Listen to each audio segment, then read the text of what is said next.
That's all you know me for, is that I'm quite likely to tell the whole truth and nothing but the truth, so help me God. Now, I've had to turn down $50 million 4 times. 4 times, just to protect my integrity and that virgin I was telling you about. Right, because P. Diddy be wanting the body. And you gotta tell him no. You got to tell him no. I did. I did. Katt's been exposing the industry's shady secrets for years, but this time he's taking it up a notch, pointing his finger straight at NLE Choppa, claiming the young rapper's glow-up came with a steep cost.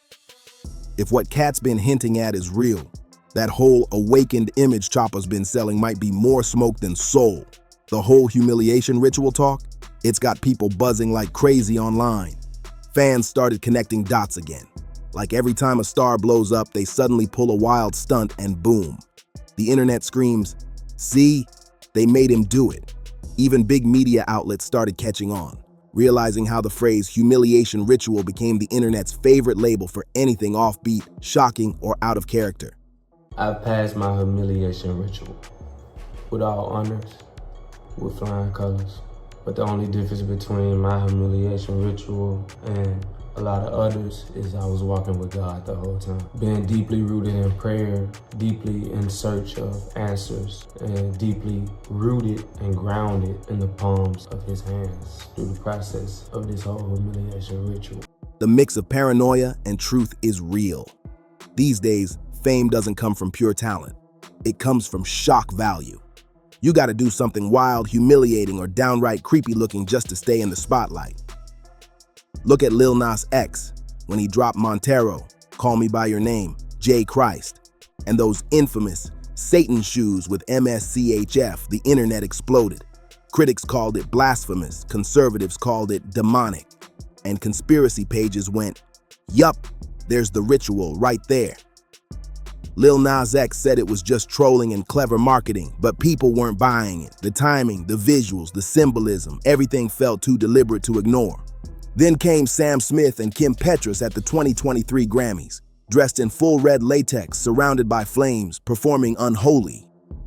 I wanted to not necessarily apologize, but I wanted to explain like where my head at and where it's been for like the last week. So first of all, when I did the artwork, I knew like there would be some upset people or whatnot, simply because, you know, religion is a very sensitive topic for a lot of people. But I also didn't mean to like mock. This wasn't like a to you people, to the Christians, like, you know, it was not that. It was literally me saying, oh, I'm back like Jesus. Like that was like the whole thing. I'm not the first person to dress up as Jesus.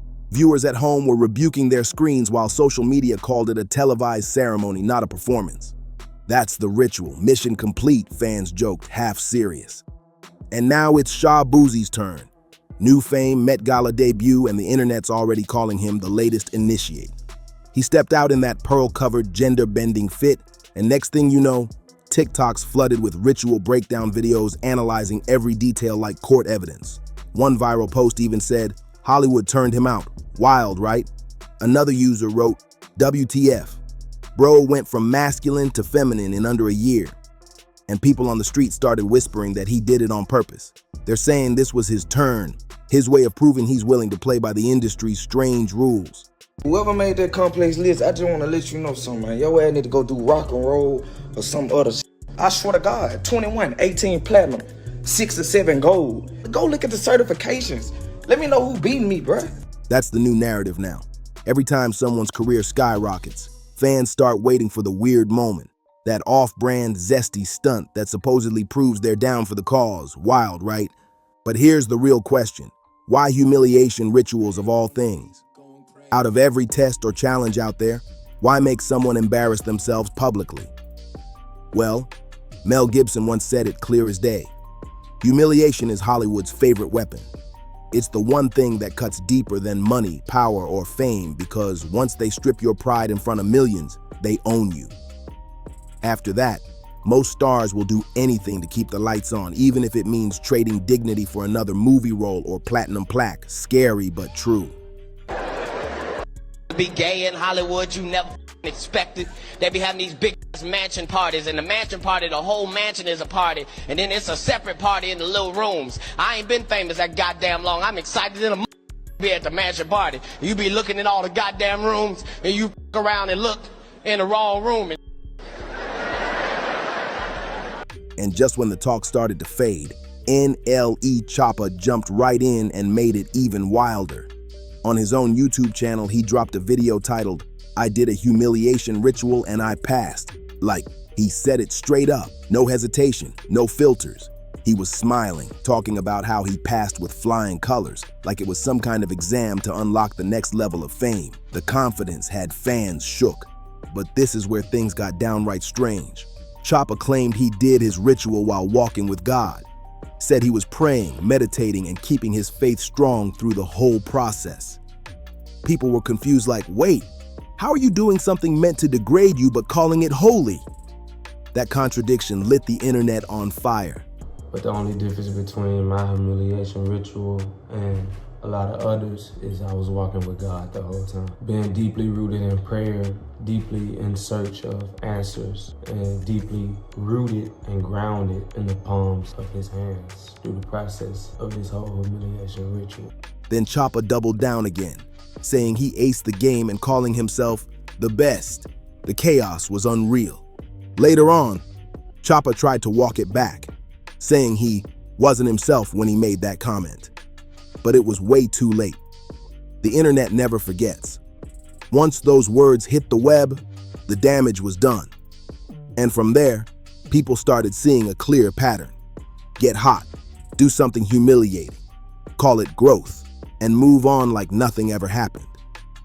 That's the exact routine Katt Williams has been warning about for years. Blow up, do a ritual, then pretend it was art or evolution. Crazy, right? Most people's number one fear is public humiliation, okay? I don't give a anymore. I'm not afraid of it because I've had plenty. At first, folks thought Katt was just being paranoid or cracking jokes. But turns out, he was dropping real blueprints in that sit-down with Shannon Sharpe. He claimed he'd been offered $50 million, not once but 4 times, to play along with what he called Hollywood's freak show. He said all they wanted was for him to fall in line, pull up to the secret DL parties, and keep quiet about what goes down behind closed doors. But Katt said hell no. He told them he'd rather stay broke than sell out or trade his morals for trophies. That's wild courage. And that's the thing, Katt's not new to this game. He's been exposing Hollywood's dark corners since before most of these new rappers even had their first chain. Back then, people laughed it off like he was just telling jokes. But now, everything he said is playing out right in front of us. I don't care who you are. I ain't taking no slice from nobody, right? I ain't taking no slice from nobody. It's God. That's the only person that I serve. My mom ain't here. My mama was sacrificed. Me too. You understand? Yeah, I'm Christian too. Michael Jordan, what about him? His daddy, right? Bill Cosby, his son, right? Dr. Dre, his son. You know, out in Hollywood, a lot of people come up missing. Feels like it might be a lot of that in order to control, traumatize. They want to monetize and traumatize. They can't control you, they can't. They try to suppress you, but that's how they try to categorize They you. can't control me. You get what I'm saying? They can control Shaq. They can control Charles Barkley. They can control LeBron James. They can control Jay-Z and Beyonce. But not you, man. But they can't control me. The worst part is, most people ignored him because they didn't want to believe the industry could be that grimy. Now it's almost like there's a playbook. Sell your soul, bend your morals, or sacrifice something big if you want to reach that next level of fame. Every major name has rumors swirling around them. Beyonce, Jay-Z, Rihanna, Doja Cat. Fans accuse them all of having gone through some kind of initiation. And whenever someone speaks up, the industry paints them as crazy or unstable. Just look at Kanye. He's been shouting about sacrifices and industry control for years. And the wildest part? Katt Williams isn't just talking, he's showing receipts. Every time someone calls him crazy, Another celebrity pops up doing exactly what he warned about. They tried to medicate me. I was exhausted. They wrongly diagnosed me. And when I asked them, how much lithium did you want to put me on exactly? It took them 4 days to answer because they were embarrassed about the amount, right? And I refused to take this, right? You understand that if I had taken the medication, I would not be here, and it would have been, oh, he was deeply troubled. We miss him. We love his music, though. Well, they would have Britney Spears too. It's like deja vu with a Hollywood twist. The man said it years ago, and now the pattern's repeating like clockwork. Flashy fame, a strange public act, then silence while the machine keeps rolling. And when someone dares to question it, they get blackballed, mocked, or called unstable. Sounds familiar, doesn't it? That's why fans keep revisiting Katt's interviews, especially that one with Shannon Sharpe. He didn't just hint, he straight up confessed the game tried to buy his silence with $50 million.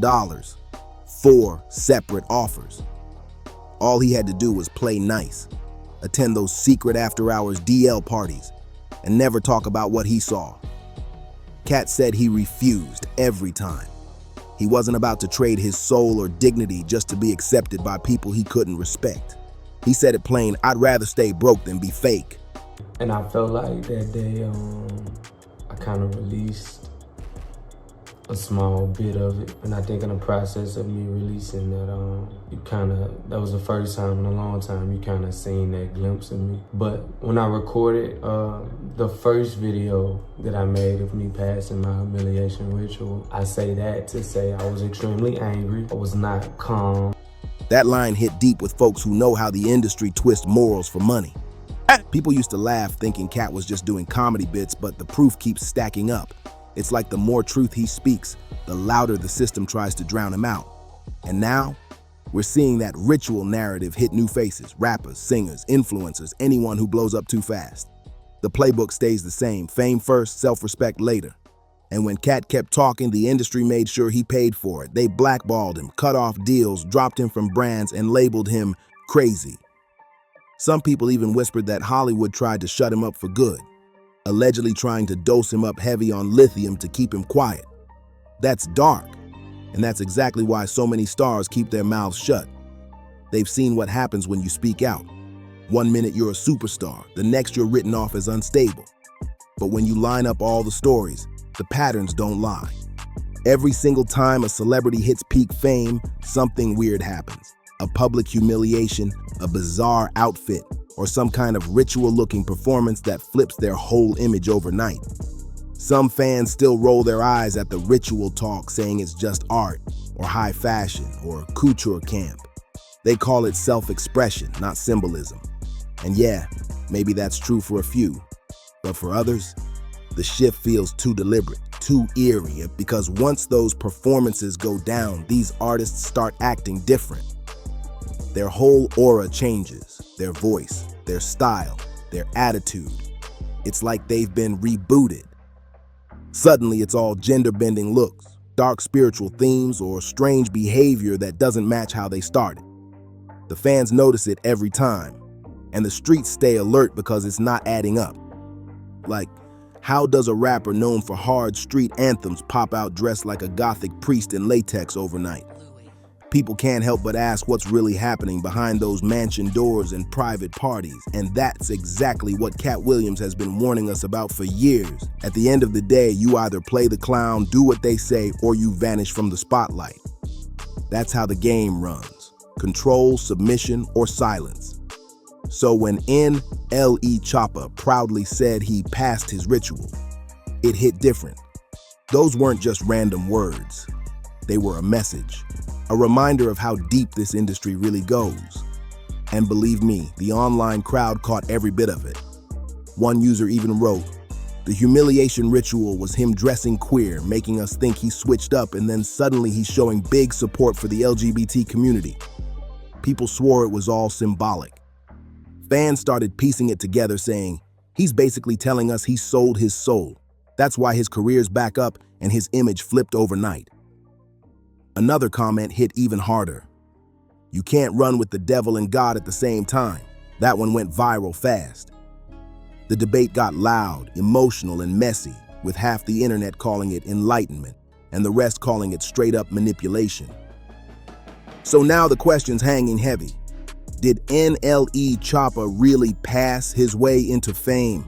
Or is he just another artist caught up in Hollywood's twisted system? It's a sick game, and Katt Williams might have been right all along about how this business breaks people down just to own them. What do you think? Was Choppa's rise divine or designed? Drop your thoughts below, hit that like button, and stick around, because the next story gets even wilder.